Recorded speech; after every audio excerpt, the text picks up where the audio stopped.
Penglihatan Obaja. Beginilah firman Tuhan Allah tentang Edom. Suatu kabar telah kami dengar dari Tuhan. Seorang utusan telah disuruh ke tengah bangsa-bangsa. Bangunlah, marilah kita bangkit memeranginya. Sesungguhnya, aku membuat engkau kecil di antara bangsa-bangsa. Engkau dihinakan sangat. Keangkuhan hatimu telah memperdayakan engkau. Ya, engkau yang tinggal di liang-liang batu, di tempat kediamanmu yang tinggi. Engkau yang berkata dalam hatimu, siapakah yang sanggup menurunkan aku ke bumi? Sekalipun engkau terbang tinggi seperti burung Raja Wali, bahkan sekalipun sarangmu ditempatkan di antara bintang-bintang, dari sana pun aku akan menurunkan engkau. Demikianlah firman Tuhan. Jika malam-malam pencuri atau perampok datang kepadamu, betapa engkau dibinasakannya. Bukankah mereka akan mencuri seberapa yang diperlukannya?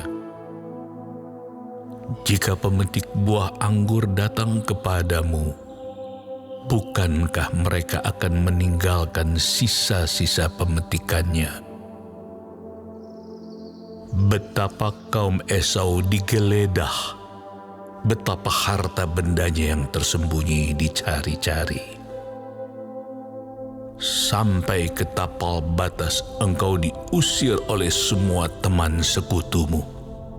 Engkau diperdayakan, dikalahkan oleh sahabat-sahabatmu.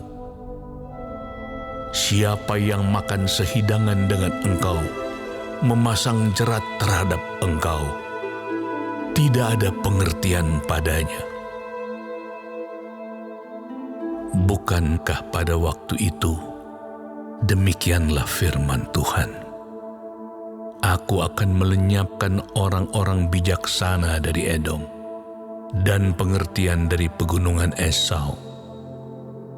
Juga para pahlawanmu, hai Teman, akan tertegun, supaya semua orang di pegunungan Esau lenyap terbunuh.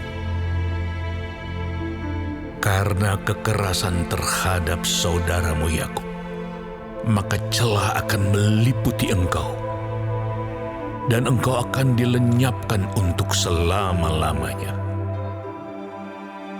Pada waktu engkau berdiri di kejauhan, sedang orang-orang luar mengangkut kekayaan Yerusalem, dan orang-orang asing memasuki pintu gerbangnya dan membuang undi atasnya, engkau pun seperti salah seorang dari mereka itu.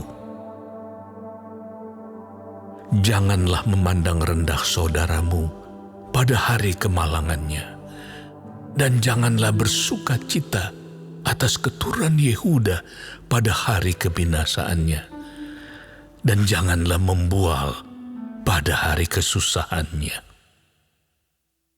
Janganlah masuk ke pintu gerbang umatku pada hari sialnya.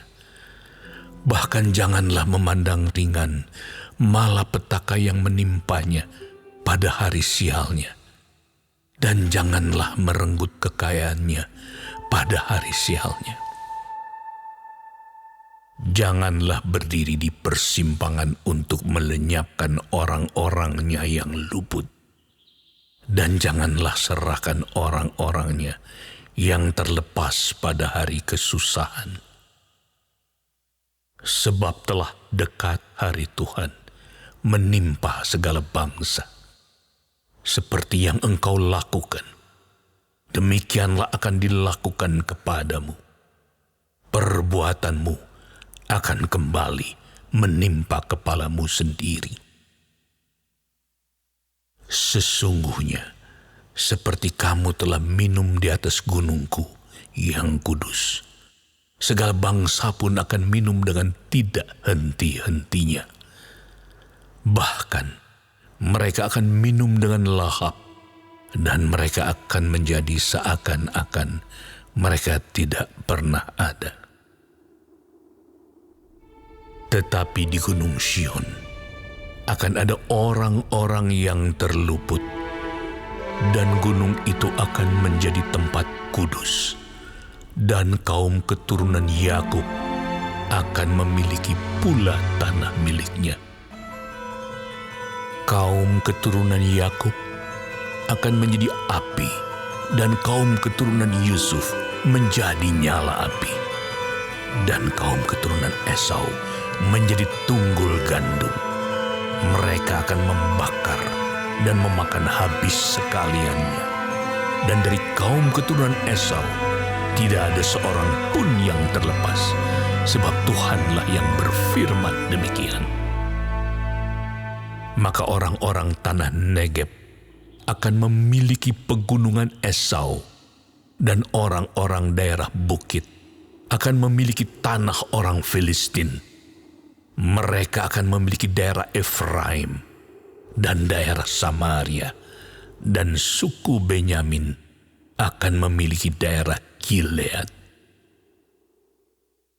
Orang-orang Israel yang diangkut ke dalam pembuangan akan memiliki tanah orang Kanaan sampai ke Zarfat, dan orang-orang Yerusalem yang diangkut ke dalam pembuangan yang ada di Sefarat akan memiliki kota-kota di tanah Negeb.